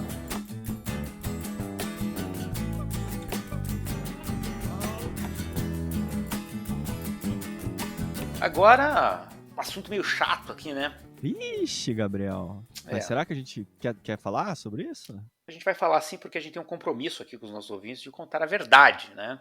Então, A o verdade. Calatrava ele fez obras magníficas, fantásticas, ícones da arquitetura mundial, mas ele também enfrenta sérios problemas com alguns de seus clientes por conta vamos dizer, inconformidades aí nas suas construções. Ah, sério? É Ah, verdade. não, cara. Então eu não quero ouvir isso, acho. Não quero. Quero manter ele como meu herói. Então tá bom. Então, pessoal, na semana que vem, daqui a 15 dias, nos encontramos novamente. Só pra falar mal dele. Ai, ai, ai. Brincadeira, vamos lá. A verdade. Doa a quem doer. Bom, então a gente pode começar pelo projeto que ele fez na cidade de Valência, na cidade natal dele, né? Que é a Cidade das Artes. Que BO que deu. Primeiro tem a questão do orçamento, né? A gente sempre fala aqui a questão desse orçamento aí. O negócio custou 1 bilhão de euros. Vixe. 1 bilhão de euros. Custou 4 vezes mais do que o pessoal estava esperando, né? Puta, Que 4 custasse. vezes é bastante, hein? Bastante coisa, né? Agora, é o que a gente fala assim também, mas ele que fez o orçamento? É, Não, né? não sei. Você reclama com o orçamentista, não com o pobre. Exatamente. Só que tem a construção ali principal, né, do complexo ali do Palácio das Artes, que é a Opera House, ela tem problemas mais complexos aí do que apenas a parte orçamentária. Não dá pra jogar nas costas do orçamentista. Não, E não dá pra culpar outro, então, talvez. dá para culpar. O Dá? executor a gente não tem aqui Tá. instrumentos aqui, né, para dizer de quem que é a culpa. Mas tem goteira na Opera House, entendeu? Hum. Então a pessoa lá tá cantando lá dentro, lá e pim, tá com a gotinha lá. Pô. Tem e assim, o revestimento da obra é todo um revestimento cerâmico, né? Uhum. E tá caindo o revestimento. Putz. Você vê umas fotos Mas. assim do edifício, o edifício tá todo craquelado, tudo umas peças faltando, tudo torto, Ai, porque putz. porque tá caindo todo o revestimento, sabe? Ah, mas aí não foi usado a argamassa C3, né, Gabriel? É básico. Exato, cara. Exato. Então, tipo assim, eu vou falar que, tipo, várias coisas que, assim, não dá pra necessariamente culpar o arquiteto, sabe? Mas, Mas é que, coincidentemente, acaba tendo várias coisas nas obras dele, né? coisa, Coincidência ou é não. que, assim, eu acho que são obras que realmente são obras de vanguarda, né? E são inovadoras, não só pelos conceitos arquitetônicos, mas também pelos métodos construtivos. É. Então, pode acontecer, sabe? Tipo, de ter esses problemas aí, né? Agora, realmente aqui eu Eu- não estou julgando o nosso amigo aí, né? Mas só estou citando os fatos. Está sendo Tá. processado, né? Inclusive, teve uma época aí, uns 10 anos atrás, que alguns políticos ali de Valência começaram a ficar muito bravos com o Calatrava, e um deles criou até um website que chamava assim, ó, Calatrava Telaclava, que Hum, pode ser traduzido como Calatrava faz você sangrar até o seu corpo secar. cara. .com. Mas Meu enfim, Deus. o site foi tirado do ar. O cara que criou aí o site, o político que criou o site, que teve que pagar 30 mil euros pro Calatrava por difamação. Porra, caralho. É. Então, Valência, ele não é benquisto, por isso que ele mora em Zurique. Tá. Muita gente também reclama da quantidade de dinheiro que o Calatrava ganhou pelos seus serviços. Né? Então, se para construir a Cidade das Artes foram gastos 1 bilhão de euros, Tá. 100 milhões desses 1 bilhão foram para o Santiago. 100 milhões? 100 Caralho. milhões de euros. Não é 100 milhões de reais. 100 milhões de Caralho. euros. Então realmente é bastante dinheiro. Mas ele fala, ó, galera, não é bem assim. Eu paguei todas as minhas taxas aí, entendeu? Então, É. pô, Mas é culpa, assim, ó. Quem contratou, foi né? o governo federal lá, sei lá. É. Então. É dinheiro público, né? Mas daí tá o erro de contratação, né? Dispensa, concurso, não sei. Aí, enfim. Mas tudo bem. Quer que Uh, ele devolva a grana? ele que devolva. Mas querem que ele devolva a grana, na verdade. Sério? Querem. Porra. Mas ele não quer. Ele falou que não tem por que devolver a grana. Enfim, ele cobrou, recebeu, pagou os impostos, para ele tá tudo legal. Assim, a gente acabou de falar aqui da obra dele no World Trade Center ali, né? Essa obra, que é muito menor, né, do que a Cidade das Artes, custou 4 bilhões de dólares. Cara, 4 bilhões de dólares. É muito dólar, né? É muito dólar. E atrasou a entrega da obra, atrasou em 6 anos. Vixe, tá bom também. Mas também, que culpa ele tem? Não era ele que estava assentando o tijolo lá, né? É. Eu acho bem É, duvidoso essa questão de pôr a culpa no arquiteto, sabe?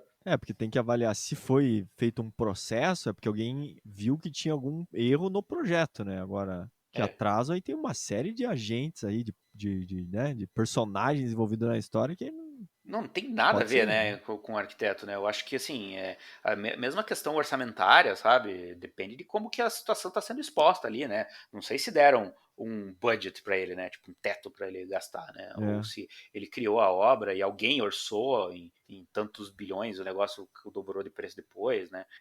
Enfim, como repetir aqui, a gente não sabe, né? Eu só estou É. reportando aqui as coisas que Tô aconteceram. tentando Mas ele defender não aqui. está sendo processado pelo World Trade Center lá ainda. Tá tudo Ah, bem. então tá. Enquanto não começar a gotejar aquela abertura lá, tá tudo em cima, tá?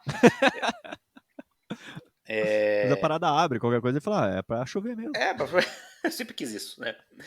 É, No, o Frank Lloyd Wright tem essa frase, diz, toda boa arquitetura tem goteira. Não, Frank Gehry fala. Franguer fala. Frank Gehry fala, toda boa arquitetura tem goteira. Muito bem, muito bem. E o Frank Lloyd Wright diz, um cliente chegou e falou, tá pingando em cima da minha cadeira. Frank Lloyd Wright falou, é só mover a cadeira. O Frank Lloyd sempre conhecido pela sua simpatia, né? É. Bom, o nosso amigo aqui, o Santiago, ele fez, como a gente falou, que várias pontes. E lá pelas tantas, ele achou que seria legal colocar nas suas pontes piso de vidro, né? E aí? São pontes para pedestres, né? Uma dessas pontes aí fica em Veneza. A administração ali de Veneza já registrou mais de 5.000 queixas de pessoas que caíram na ponte porque escorregaram no piso de vidro. Putz, aí é foda, hein? Aí realmente é um erro de especificação aí, né? Não erro, É. mas enfim, é uma escolha, né, que ele teve de especificar esse material que não foi muito apropriada aí pro caminhamento de pessoas, né? E que de repente pode criar problemas sérios aí, vai que uma vovozinha Pô, cai pois lá, é. né? Mas ele não parou em Veneza, em Bilbao ele fez também uma outra ponte de pedestres ali, que também ele colocou o piso de vidro, porque ele achou que em Veneza ficou legal. E o pessoal que Porra! tá escorregando lá ainda também, né? Mano, o que tem que botar um daqueles adesivo áspero lá? O pessoal, a gente falou sobre isso, né, no episódio de Erros Acontece, mas o pessoal tava dando um jeito lá, colocando alguma coisa, né, antiderrapante ali para o pessoal não escorregar. Tem que jatear esse vidro aí. Já tinha o vidro. A gente vê um monte, mas tem, cara, umas passarelas assim de vidro, né? Tem não sei se é, em algum canyon tem, né, uma passarela assim de vidro e tal, É, né? no Grand No Canyon Grand tem. Canyon ninguém reclama, só reclama do nosso querido É. Na Santiago. China lá, os caras andam lá no vidro também. Pois é, só. Finge que quebra, sabe essa? Eu sei. Legal, né? Bem legal.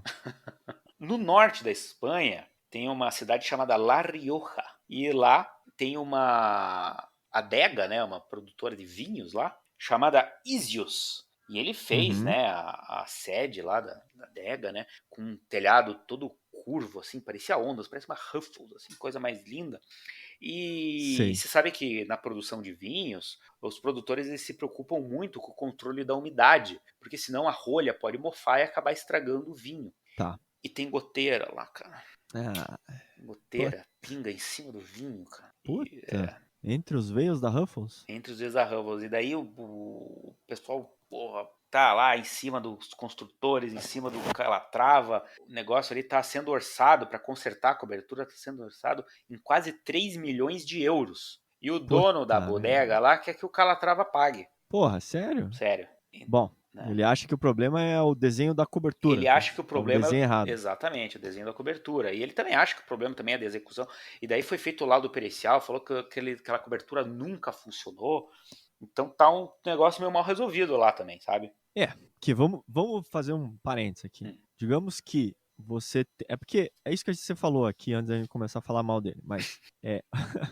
As questões, assim, uma arquitetura de você pode fazer um tipo de construção, uma arquitetura que você tenha tudo no mercado. Você vai Uhum. lá, compra coisa e põe, né? E o Calatrava se propõe a experimentar materiais novos, experimentar sistemas novos. Então, assim, é uma arquitetura de vanguarda, né? Que está sempre procurando avançar e trazer novos. Então, assim, depende de muita experimentação. Mas, digamos, se ele vai lá e põe a telha e tem uma inclinação mínima de 20%, Uhum. e você, como arquiteto, põe uma inclinação menor Uhum. e der goteira, Uhum. né? A resposta é tua, né? É. Mas, Eu não mas não sei. sei nesse caso da Ruffles. Cara, eu sou da tua opinião também, assim, sabe? Eu acho que existem técnicas construtivas para que todos esses problemas sejam resolvidos, né? Eu falei ali no começo do problema lá da Opera House, do Cidade das Artes, que o revestimento cerâmico está todo caindo. Pois bem, Uhum. a Opera House de Sydney, que foi feita há 50 anos atrás, que também tem o revestimento cerâmico, não tem esse problema. Então, se há 50 Uhum. anos atrás o pessoal conseguia fazer um revestimento cerâmico que não descolava de uma superfície curva, não é culpa do arquiteto, ele não está especificando uma coisa tão inovadora assim. Isso já existe, É, pois né? é. Resta os executores ali fazerem da forma correta, né? Eu acho que ali, talvez a coisa. Porra. Porra, né? Eu acho que talvez ali a coisa mais, talvez ali comprometedora seja a especificação do piso de vidro, né, na As ponte lá nas passarelas, né? passarelas. Mas É. assim também, cara, é um pouco de culpa da administração do local lá, cara, porque tipo, pô, uma pessoa escorregou lá na passarela, daí, pô, não precisa 5.000 pessoas escorregarem, né, pra você tomar uma atitude, né, cara?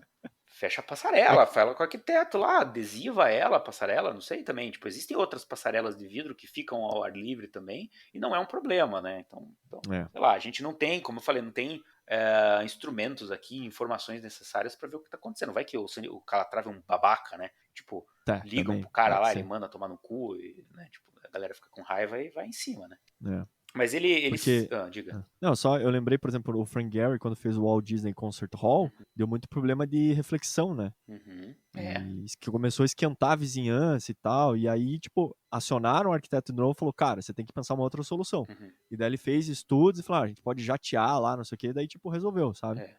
Mas assim, Então, cara, eu acho que cada um faz o que pode, assim, sabe? Tipo, eu acho que seria sacanagem, por exemplo, o Frank Gehry cobrar para fazer um estudo do que poderia ser feito ali, né? se a cagada for dele, Que a né? cagada for dele, ele vai e tenta resolver, né? Agora também cobrar do arquiteto que ele arque com uma obra de milhões de dólares, né, para consertar, porra, sabe? Tipo, sei lá, quebra o cara, né? Tipo, eu acho que quando você tá fazendo uma coisa assim, nunca antes vista, existe um comprometimento de todas as partes, né? O cara, o cliente ali, ele também sabe que é uma coisa que nunca ninguém viu, então tem o ônus e tem o bônus, né? Pode acontecer imprevistos como esses. Cara, assim, eu sou arquiteto, então eu tô defendendo a minha espécie aqui, sabe? Exato. Não pago nenhuma hora. Não pago nada, cara. Eu ajudo todo mundo, mas não pago, cara. É isso aí, que é arquipapo. Foda-se. Arquepapo, entendeu, né? Mas ele falou o seguinte, uma coisa que o Calatrava falou, principalmente com relação às críticas de quanto custam as obras dele, ele falou o seguinte, ó, há 20 anos atrás, a arquitetura era vista como um símbolo de desenvolvimento. Grandes projetos eram percebidos como atrações, e muitos deles realmente são, né? Agora, hoje, com as crises econômicas que a gente teve aí nas últimas décadas, né? Muitas famílias estão passando por situações financeiras difíceis e é normal que elas vejam esses investimentos em arquitetura como sendo um luxo e não como sendo um símbolo de desenvolvimento, né? Então ele falou, eu compreendo então que as pessoas critiquem, né, o dinheiro gasto nessas infraestruturas, mas é importante perceber que as decisões de gastos nessas construções não foram feitas hoje, não foram feitas em plena crise, né? Cada obra aí demora anos para ser construída, as obras dele, inclusive, acabam demorando mais. E então, tipo, a decisão por gastar em arquitetura, ela foi tomada antes, né, dessa situação atual. É o jeito que ele usou aí Tá para certo. defender o legado dele. Beleza. Decisão essa tomada por quem resolveu construir, né? Ele projetou. Quem resolveu Exatamente. construir também tem uma parcela bem grande aí de responsabilidade. Isso aí. Libertem o nosso arquiteto. Parem de encher o saco dos arquitetos. Mas é engraçado, porque tem vários artigos, né, e reportagens falando disso, assim, ele fica meio estigmatizado, né? Assim, daí tem que avaliar o que é verdade, o que não é, mas acaba criando bastante estigma. O que eu acho que talvez vai distanciando o nosso querido herói do prêmio Pritzker aí. Pois é, ele não venceu ainda, né? Eu acho que já mereceria pelas obras, mas vamos ver. Vamos ver, né? Pritzker 2021, aí vamos ver se ele leva essa taça. Porque gastando, sei lá, 4 vezes mais no orçamento é difícil, a galera tá numa outra onda, o Pritzker. Tá numa outra onda, né? Estão valorizando outras coisas, né, cara? Com a Aravena lá vai mudar bastante coisa. Verdade. Ai. Então, beleza? Beleza, pessoal. Então, aproveite e pesquise um pouco mais do Calatrava, esse nosso grande herói aí, e se inspirem nele também nessas posturas de vanguarda, de produzir novas coisas, né? Se inspirem nos passarinhos, nas árvores, nas florzinhas. É isso aí? Valeu, galera. Então, valeu, um grande abraço. Abraço, até mais. Falou!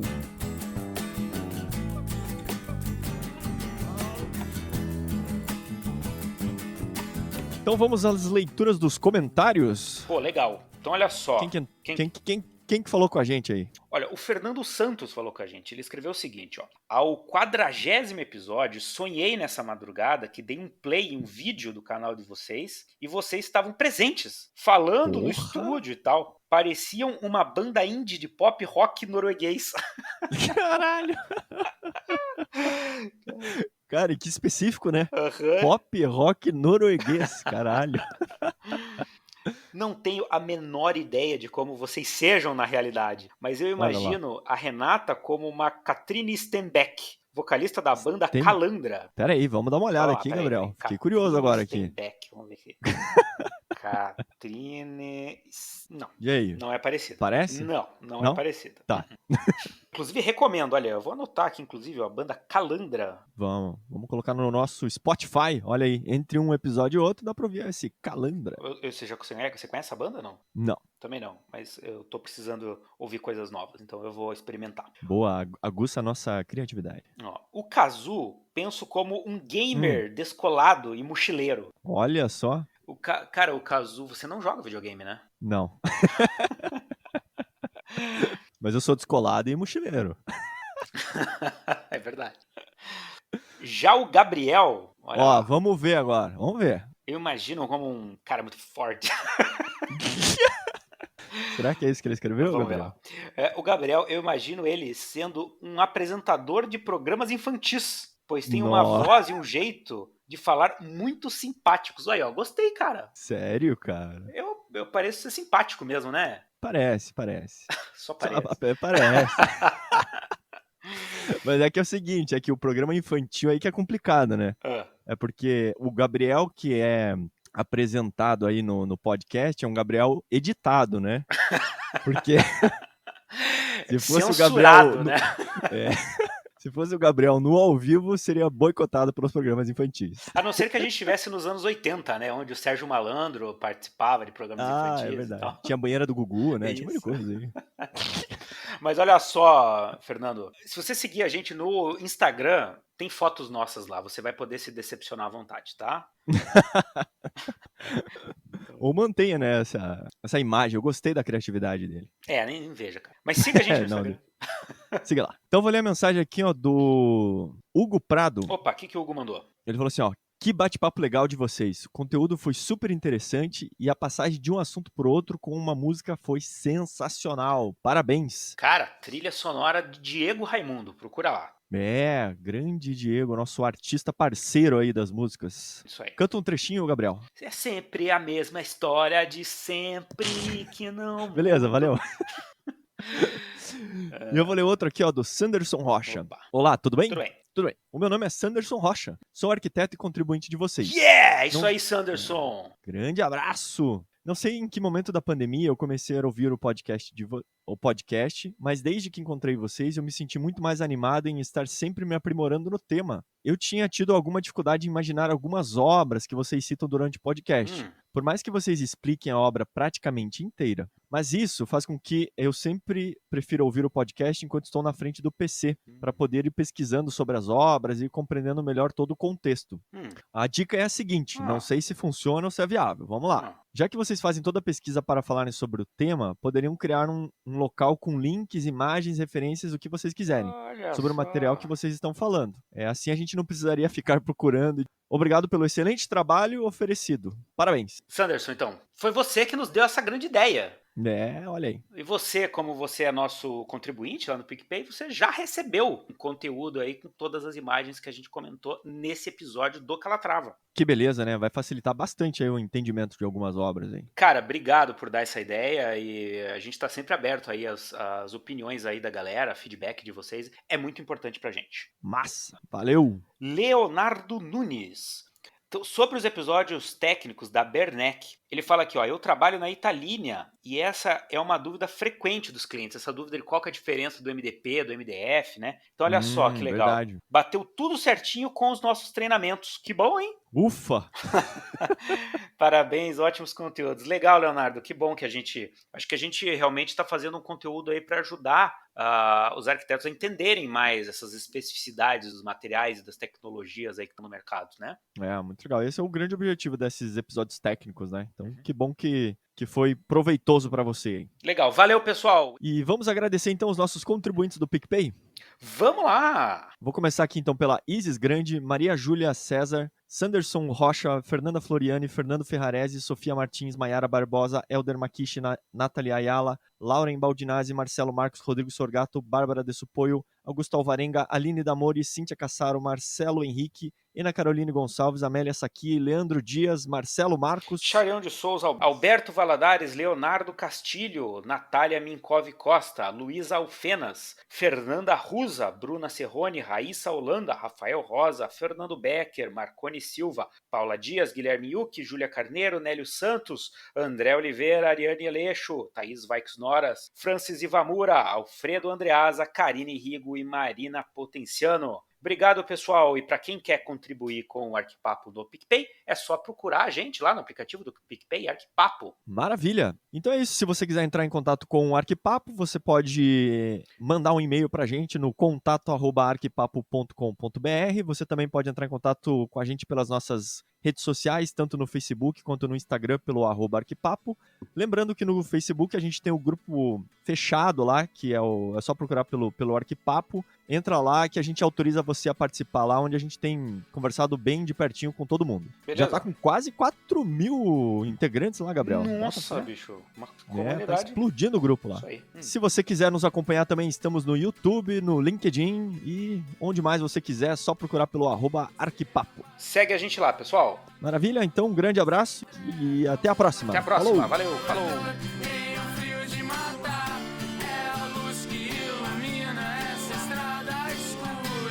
E hoje, cara, a gente vai falar do que, Kazu, que eu não estudei? Que é isso, Gabriel? Não, cadê? O teu conhecimento, aquilo que você já sabe, né? Você é um cara muito estudado. Muito estudado. Então, o projeto que o Calatrava desenvolveu, então, para a Cidade das Músicas... Cidade da... Caralho, né? Cidade das Artes, né? Cidade das Artes. Olha só, 69. 69. Quinta série. Não, mas então, não põe isso.